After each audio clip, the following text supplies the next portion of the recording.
كنافة بالجبن بهذا الجو البارد أطيب وأسرع حلو ممكن تسووه. طبعا ممكن تضيفون قشطة ويا الجبن، بس أنا اكتفيت بالجبن الموزاريلا أو جبن العكاوي. وأهم شي نوعية الجبن هي اللي راح تنطيكم هذه المطة. اعذروني على صوتي مريضة، بس ما حبيت أتأخر عليكم أكثر. يلا نبدي بسم الله. جبت شعرية كنافة قطعتها بهذا الشكل ناعمة، ذوبت نص قالب زبدة يعني 100 غرام، ضفت لها صبغ برتقالي طبعا اختياري، بس الكنافة بالعراق دائما لونها برتقالي.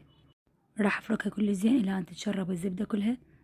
راح اخذ نص الكمية اخليها بقالب مدهون بالزبدة ونضغط عليها كل زين مثل ما تشوفون انا ضغطتها بكعب القلاص. بعدين ضفت الجبن، جبن موزاريلا او عكاوي، ممكن تضيفون جبن عرب، بس اهم شي تتأكدون الجبن مو مالح، لازم الجبن حلو.